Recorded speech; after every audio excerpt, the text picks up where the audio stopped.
Hey everybody, it's Crystal.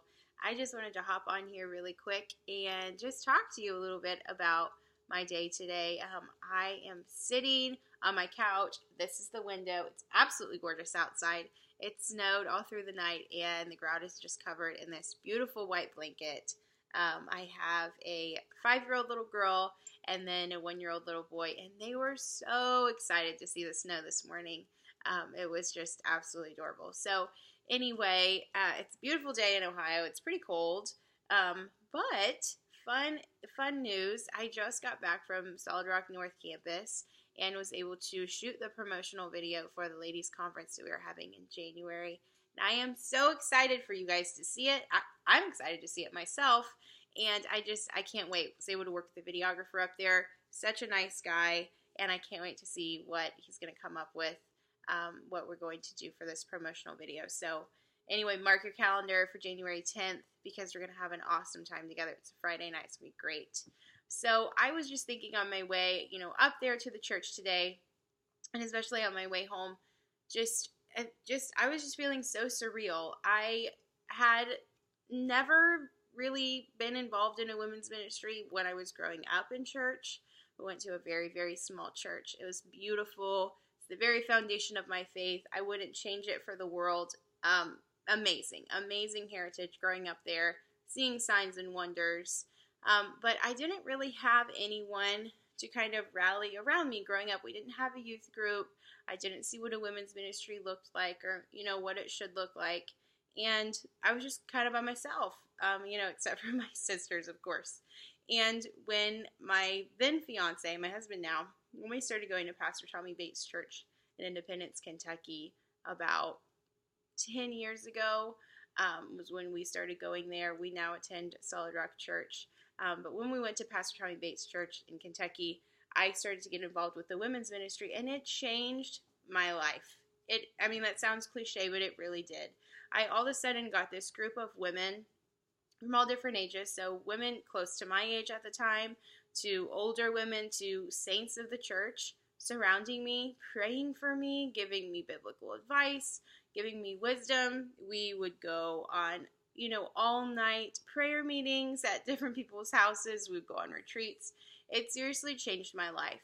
And I remember thinking then at that point, like, I would love to do something like this. I would love one day to be able to rally women together, to believe in themselves, to know that they're not alone. I would love to be able to create community like this. I just so admired the ministry, and it birthed such a dream inside of me to be able to do that one day, to be able to lead that one day. And it's just been maybe a year now that the Lord blessed me to be able to lead the ladies ministry at Solid Rock Church. And it has just honestly been a dream come true. So I want to encourage a couple of things. I want to encourage you to keep holding on to the dreams that you had. Hey, God gave me the dream to lead a women's ministry 10 years ago. And, just this past year was I actually able to do that and, be able to kind of live that dream out. So God doesn't work on our timetable. He works on his own. And sometimes that can be so frustrating. But I just wanted to encourage you today that whatever dream that you have that you're holding on to, whatever God birth, dream, or desire that he's given you, he's fully capable of bringing it forward. He's fully committed to bringing it forward. And don't get frustrated. So often I feel like we want to give up right in the middle or, right before it happens. I could just be honest with you. Right before I was able, the Lord blessed me with the women's ministry, I was actually pregnant. No, I had a newborn. So Jensen was newborn. And all throughout the pregnancy, I remember feeling very, I don't really know the right word to be honest, heavy, I guess. Just very heavy through the whole pregnancy. Just spiritually heavy and it was just a very strange time. And whenever I would go to the Lord in prayer, he seemed to always tell me the same thing. That not only was I going to birth something in the physical, but that I was birthing something spiritually as well. And that there was a call on the child that I was physically carrying, that there was a call on his life. and that the enemy was fighting not only what God was birthing in and through me, but that he was fighting the physical birth of my son because of the call that God had on my son's life. I hope that makes sense. So it was a really difficult time spiritually for me while I was pregnant, and I remember constantly thinking throughout my pregnancy, like, okay, well, God said I'm physically birthing and spiritually birthing at the same time. So as soon as I have this baby, this spiritual thing is going to break and it's going to be great. Well, guess what? Nothing ever happens the way that we think it should happen, right? So when I gave birth to my son, the spiritual press, it was still there.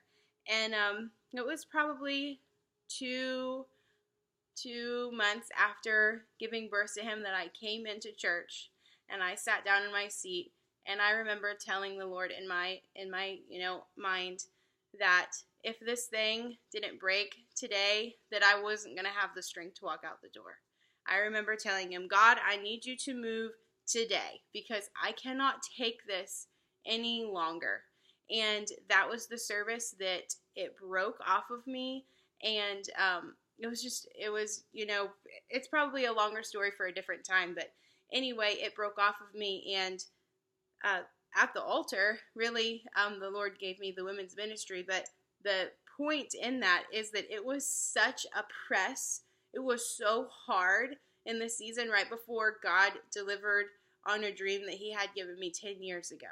So it would have been so easy to fold in and not even, continue pressing in or continue in the word or any of that. I mean, not only was I spiritually exhausted, but I was physically tired from being physically pregnant. So I just wanted to encourage you that whatever dream that you have, that God is more than capable of bringing it to pass, because if it's a God-breathed dream, he's the one who gave it to you anyway, and he knows when and how he's going to bring it about. So keep holding on. And when it gets hard and when it's a press, God knows how much you can take, and he will be there right on time every single time, because that is just how good he is. So I want to encourage you today, and I definitely want you to mark your calendars for January 10th. So we're going to get together for the one night only revival service. Reva Casey's going to be there. She is a powerhouse and she's hilarious. So I absolutely love it. We're going to do all my favorite things. We are going to have shopping. We're going to have free coffee, cookies. Reva Casey's going to be there. The Holy Ghost is going to be there. We are praying and fasting for you, for freedom for you. We're going to break all this junk off so you can hold on to these promises and you can run full force after what it is that God's called you to do.